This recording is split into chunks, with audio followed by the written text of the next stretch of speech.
Students, today in this video session, we will be learning about electric power in when resistors are connected in series and as well as parallel. As we already have learned, resistors are said to be connected in series if their alternate ends are connected with each other, whereas resistors are said to be connected in parallel if all the terminals are being connected to positive and the other all terminals are connected to negative. We have resistors, three resistors connected in series. R1, R2 and R3 are the three resistors which are connected in series. And these three resistors are connected to a battery of potential V along with the tap key. Now when you are switching on this key, current will be flowing through the circuit. Current flow through this circuit, and that current I am denoting it as I. I is the amount of current passing through these resistors. All the three resistors are connected in series.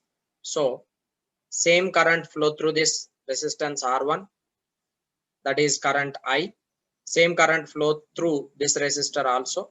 Same current will be flowing through this resistor also, because there is only one single path.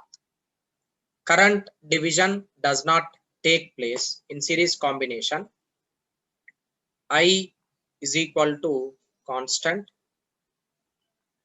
whereas the voltage which you are providing will be divided into three parts.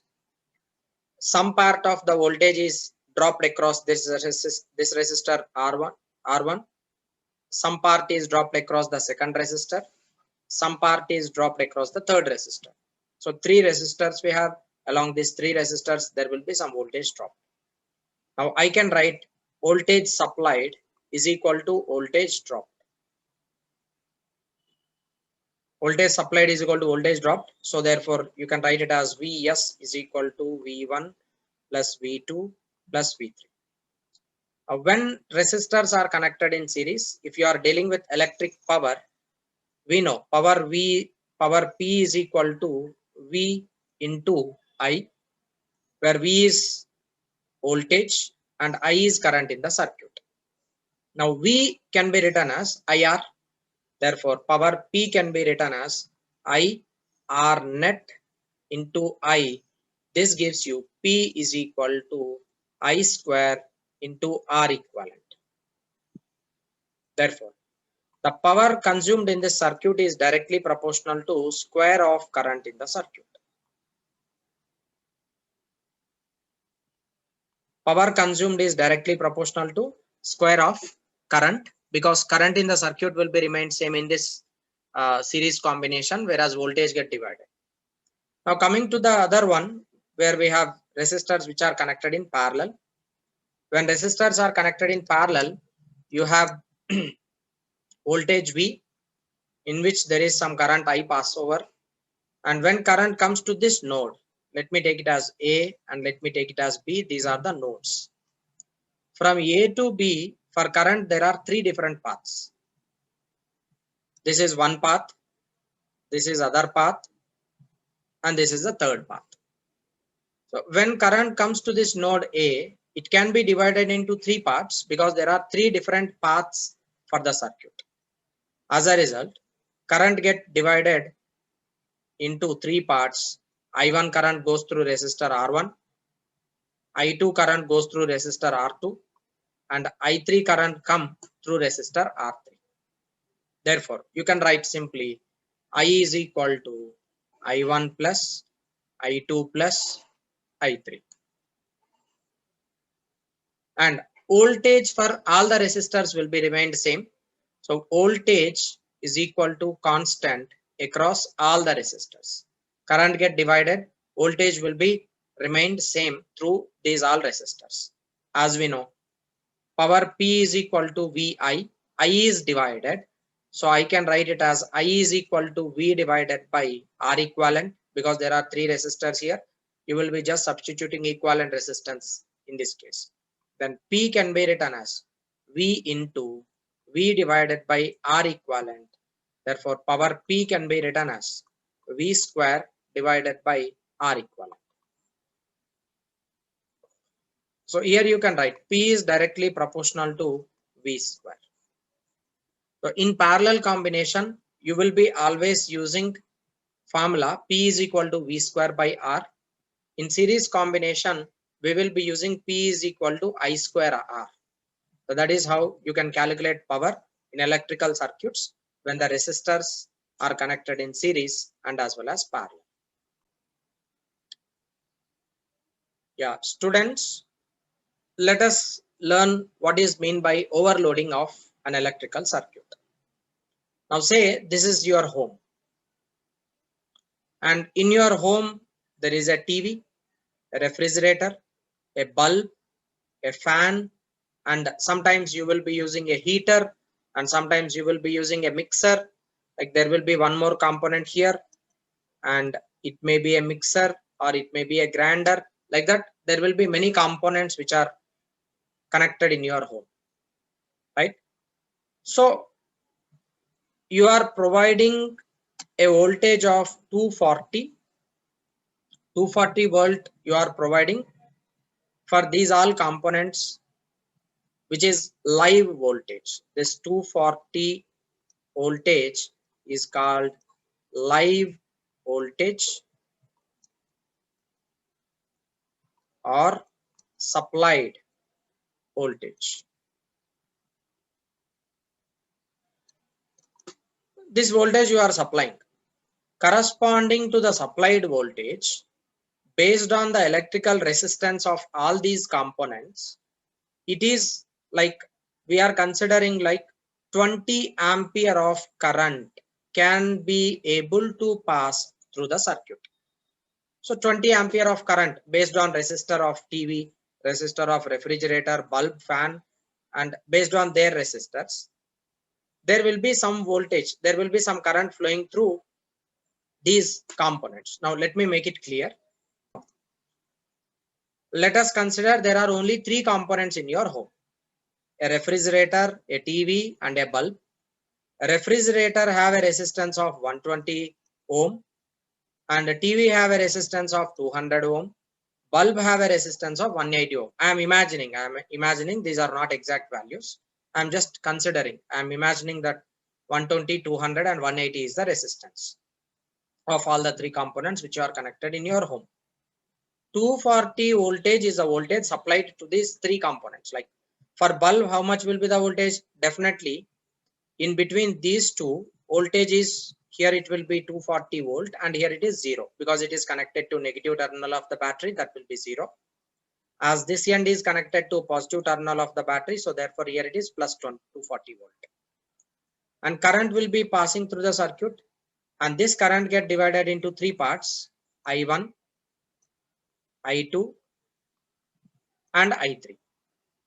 I can now calculate I1, I2, and I3. How do I find I1? I1 is equal to V divided by R1. V is equal to 240 divided by resistance is 120. So this gives you 0 gets cancelled, 12 to 24, that is 2 ampere. I1 is equal to 2 ampere. Now let us calculate I2, which is equal to 240 divided by R2. R2 I am considering it as 200. 0 gets cancelled. You can write it as 4 5s 20, 4 6 24, and this is 6 by 5. It is 1.2. This is 1.2 ampere. Similarly, I3 we have 240 divided by 180. 0 gets cancelled, and 6 3 is 18. 6 4 is 24. This is equal to 4 by 3. 3 1s 3.10, 3 3 is 9. This is nearly 1.4 ampere. If the resistors have large values, then current passing in the circuit will be same. Will be very small. Therefore, overall, if you sum up I, you will be writing it as 2 ampere plus 1.2 ampere plus 1.4 ampere. This gives you 2.6 plus 2, 4.6 ampere. So what is net current in the circuit? Net current in the circuit is 4.6 ampere, which is very less. And the wires which you are connecting in your home, they can bear a maximum current of 20 ampere. The wires which you are connecting in your home, they can bear a maximum current of 20 ampere. This is I maximum is equal to 20 ampere for wires connected in home. This could be the maximum value which they withstand to pass through. So here in this case, we are having three components. As there are three components, total net current is 4.6 ampere. Now let us come to this example where you have a TV, refrigerator, bulb, fan and heater and some other devices. All of them are connected to 240 volt. Simultaneously, these all are switched on. When you are switching on TV, how much current is flowing through? 6 ampere, next 8 ampere, next 2 ampere, next 4 ampere. What is the total sum? Total sum is equal to 20. 6 plus 4 is 10, 8 plus 2 is 10, 10 plus 10 is 20. 20 ampere of current is passing through the circuit. So when you are using bulb, fan, fridge and TV for these four components only, these four components are drawing a current of 20 ampere. Now, for example, if I switch on heater now, it will be drawing still greater current. And if I switch on this heater, current may be something like 5 ampere is entering into this heater. Now, what is the net current increased to 25 ampere? Net current is increased to 25 ampere, but what is the maximum value of current passing through the wires? It is 20 ampere, which is reliable. So, as load increases, current passing through wires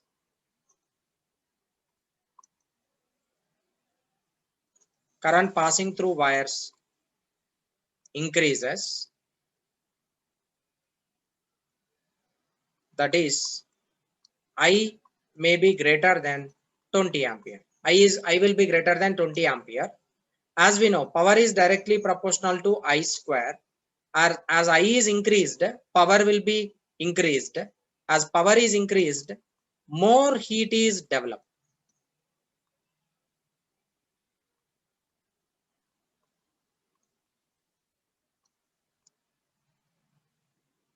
Heat is developed to maximum value.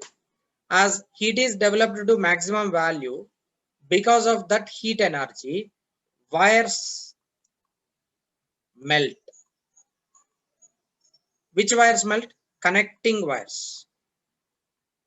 Connecting wires melt and circuit is broken. Circuit is said to be broken. Broken in the sense at the point where the wire is undergoing melting. At that point, there will be a cut in the joint. So for example, like here, there may be cut in the joint. This may be cut. Then the whole current within this circuit will become zero. We say that circuit is said to be broken. And this condition where because of greater number of components connected in the circuit, the current drawn by all those components will increase. It will be greater than that of the maximum current which can withstand by that wire. As a result, the wire will be melting due to greater heat developed in the connecting wires.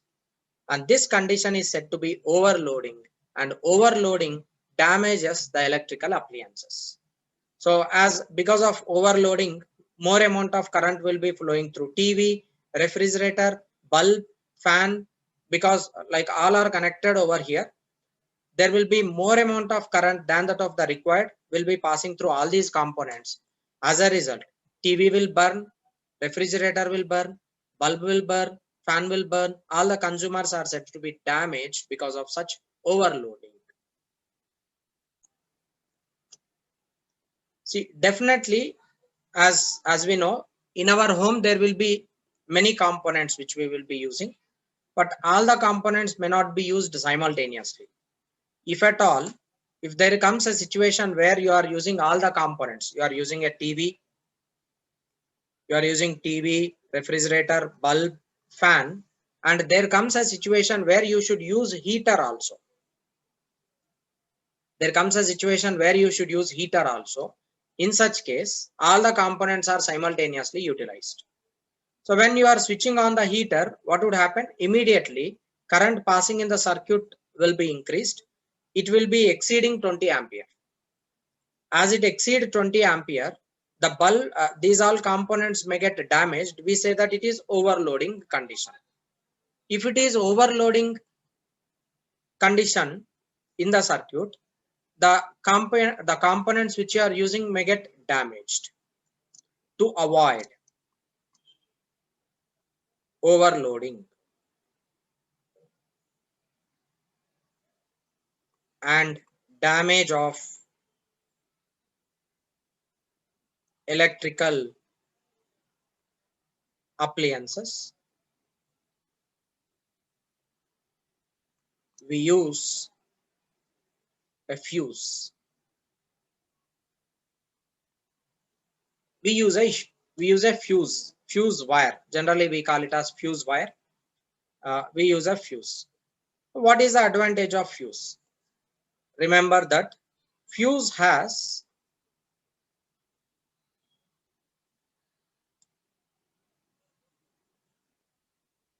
high resistivity and low melting points.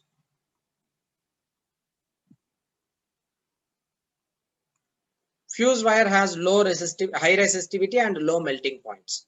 So generally we will be taking manganese wire or nichrome or copper. Copper also sometimes it can be used.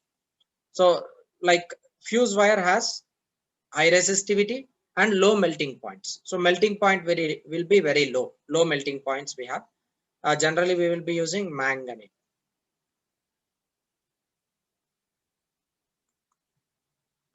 Now in this case, what happens when you are using a fuse wire? What happens we shall see. Now you are connecting all the components, TV, refrigerator, bulb, fan and heater also been now connected. When 20 ampere of current is passing through the fuse, say you have a fuse wire. When 20 ampere of current is passing through this fuse wire, it is a safe. Suppose if through this fuse wire there is 25 ampere passing through, then what would happen? I increases, current is increasing, therefore power also increases. As power is increasing, heat developed also increases. Okay, so for 25 ampere heat produced in fuse wire increases, resulting in melting of fuse wire. Because it has high resistivity, as it has high resistivity, more amount of heat is developed over there. And as it has low melting point, when slightly greater temperatures are attained, it will be melting because of its low melting points. So fuse wire melt. So when fuse wire is melted, what would happen? This is fuse wire, melted fuse wire. What does it mean? As the fuse wire is melted, what would happen? This circuit is off.